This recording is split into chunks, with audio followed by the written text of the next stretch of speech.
Hey, what's up everybody, and welcome back to News Dose. Over the last week, Outriders has been taking the world by storm, which is a bit of a surprise. Leading up to its release, there wasn't really a lot of hype around this game, but now that it's come to Xbox Game Pass day one, the interest surrounding this game has shot to an all-time high. It's not just with Xbox either, but it's just having a lot of success, and we're going to talk all about that and what it means here in just a bit.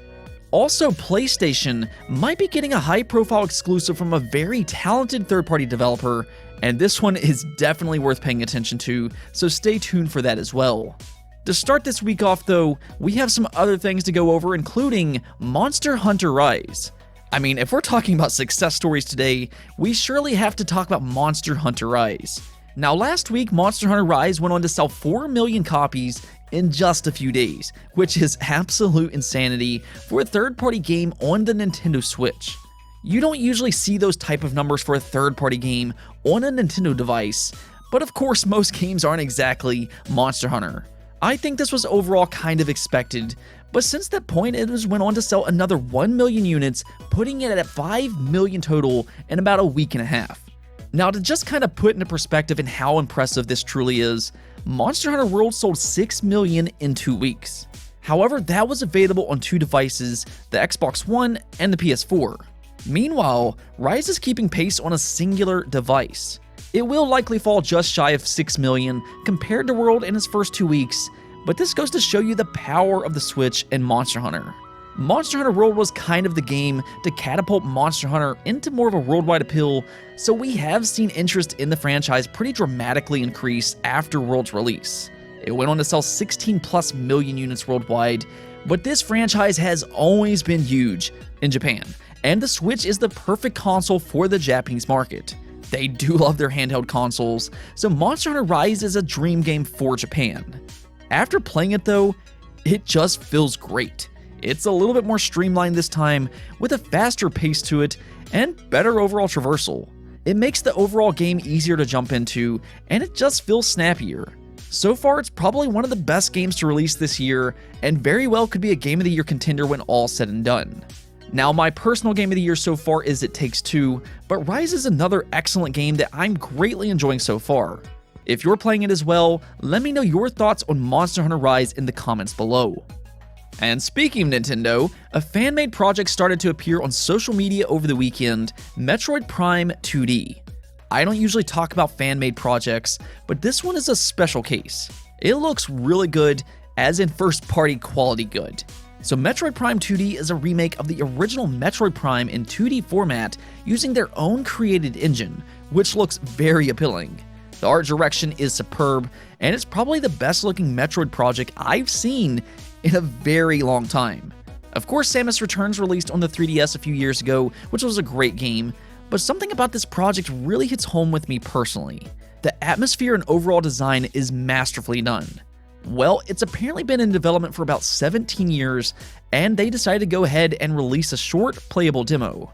There could be a debate that was probably a mistake depending on how you look at it. I mean, if their main goal is to put together a resume, this will certainly help. However, if they're actually looking to finish this project, then I'm not really sure that this was a good idea. There's a very real chance that Nintendo decides to take this project down in the coming days. Because the demo is so good, it attracted a lot of buzz. I've seen a lot of news outlets cover this demo in the last few days, so Nintendo certainly knows about Metroid Prime 2D, and they do have a tendency of being overly strict with their IP. They do usually take stuff down. With that said, I actually think Nintendo should go in a different direction here. Now hear me out. Fans have been wanting a new 2D Metroid game for quite a while, and while yes, I do believe Mercury Steam is working on a new 2D Metroid, I think Nintendo should go ahead and fund this particular fan-made project and officially make it a first-party game as well. That's how much potential this game actually has.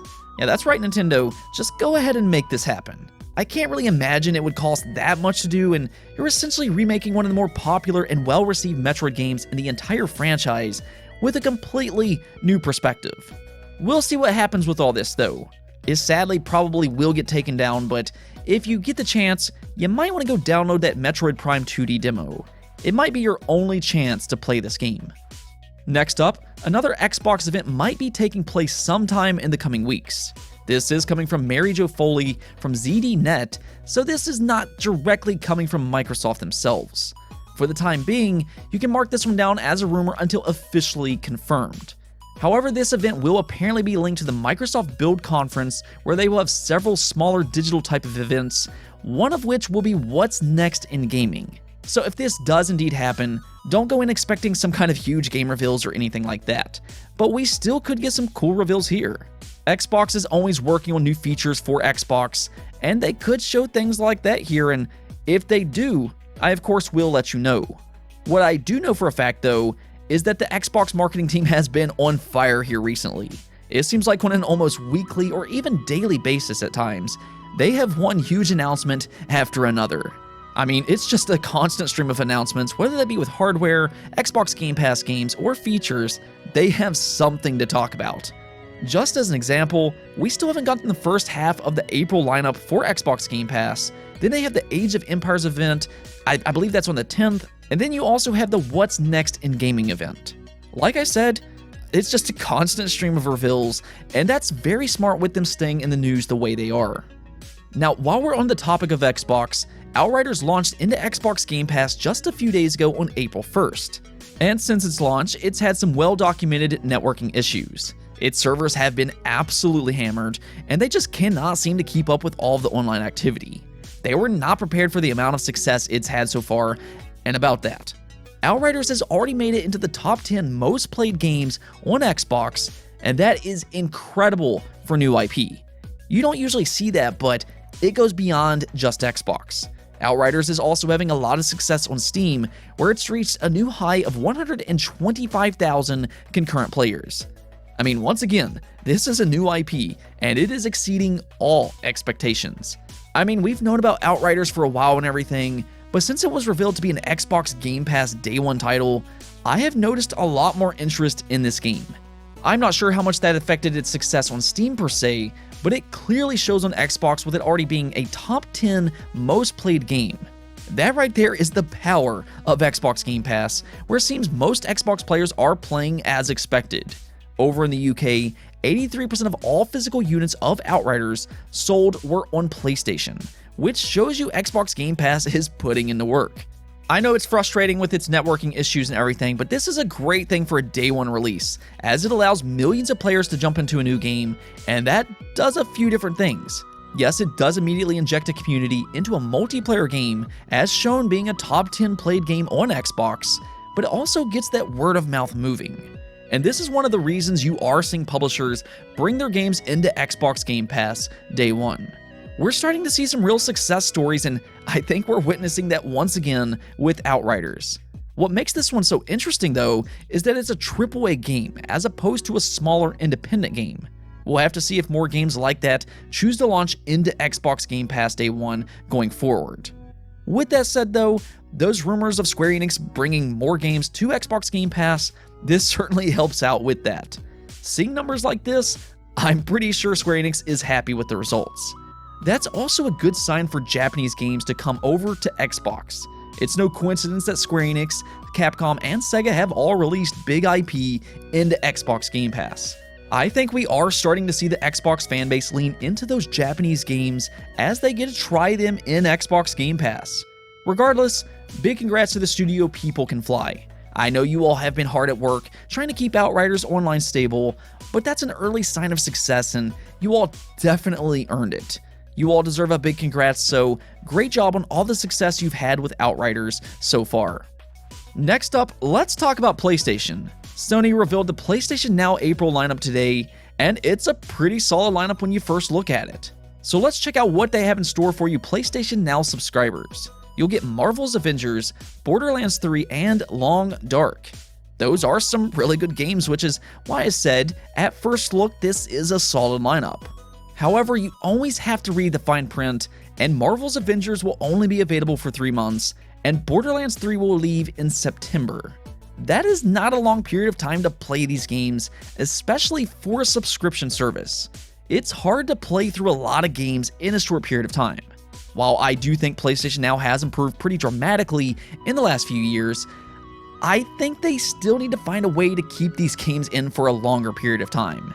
They seem to do this with a lot of their games, where they only give you a few short months to play through them. I'd like to see them increase that up to 12 months, with 6 months being the absolute minimum, but you know, this is a solid lineup of games and that is something. Ironically, I feel like Xbox and PlayStation are the complete opposite so. If you look at Xbox Game Pass is simply amazing, and then Xbox Games with Gold leaves a lot to desire. Then with PlayStation Plus is fantastic, and PlayStation Now could definitely improve. As for PlayStation Plus though, tomorrow we get Oddworld Soulstorm. I'm pretty excited about that game, and it just kinda backs up what I'm saying. If you can only subscribe to one of these two services, PlayStation Plus is the one I would definitely go with. They have been doing a great job with PlayStation Plus since the launch of the PS5. Now we do have one more PlayStation topic to talk about, and this one is for a possible PS5 exclusive. This hasn't been confirmed yet, and it's only a rumor for the time being, but there has been a lot of speculation that Remedy Entertainment is developing a PS5 exclusive. Remedy, of course, is the studio behind Alan Wake, Quantum Break, and most recently, Control. They are a very talented team, especially when it comes to single-player third-person cinematic experiences. I'm a big fan personally, so this would be a big get for PlayStation if true. Now, what's happening here is that Claire Bromley, a global external producer at PlayStation, has been sharing job ads for Remedy on her LinkedIn page. While that alone may not necessarily mean anything, it's important to note that she did something similar with Housemarque, working on Returnal, and also Sumo Digital, which was developing Sackboy: A Big Adventure. So if you put the two together, yeah, maybe it is possible that Remedy is working with PlayStation on an exclusive game. And that's where this rumor really started to heat up, as the well-known insider Ed says the rumors are true and that whatever this game is could be a PlayStation exclusive. He isn't 100% sure about this, but he does have a decent track record of leaking information ahead of time. As always though, take this as a rumor until proven otherwise, but if this does indeed happen, what should you expect? Well, what we do know is that Remedy is working on 5 different games. You have Crossfire X, which is an Xbox console exclusive. Then you have 2 multi-platform games that are being worked on with Epic Games. According to a recent link, one of those is Alan Wake 2, which I'm very much hoping for, while the other is a smaller type game. Then you have the Vanguard team working on a smaller game, and lastly, the Control team working on a AAA game. So from the sounds of it, the Control team might be the ones developing a PS5 exclusive, and I can say right now, that is big if true. Control, in my opinion, was one of the best single-player games from last generation, and I've said this several times in the past, and I have full confidence that they can make yet another great game. I also think that they would fit in well with PlayStation, as their fans do like games similar to what Remedy makes. So if they did partner up together, I could see Sony being successful with a marketing campaign. Again though, this is only a rumor for the time being, so we'll see what happens from this point forward. And onto the poll of the day. I know there's been a lot of discussion about E3 versus digital events, and I wanted to get your all's opinion on what you prefer. Do you like E3 where all these publishers come together to put on a huge show, or do you instead like these digital style events where they're spread out throughout the year? Well, you all definitely seem to prefer the big E3 blowout. Yeah, it seems like a lot of you miss E3 and the spectacular show that each publisher would put on. I do have to say, that live crowd and the reaction does create for some special moments. I personally love watching E3 myself, but at the same time, digital events have some positives. It does allow for each publisher to get more of a spotlight, as they aren't fighting over headlines, and that is good for individual games. And now, as much as I love E3 and everything, I do think we will continue to see more digital events. I think the cost of E3 is what publishers are really looking at, and they can produce their own cheaper and still get plenty of coverage through social media and news outlets covering them. However, like you, I hope we can see an improvement compared to last year. Maybe with more preparation this time, they will put on some better events this time around. Anyways though, that's it for this episode, but if you liked the video, don't forget the bell notification and subscribe button for more content just like this. Also, if you'd like to support the channel through Patreon, thank you for making this content possible. Peace out.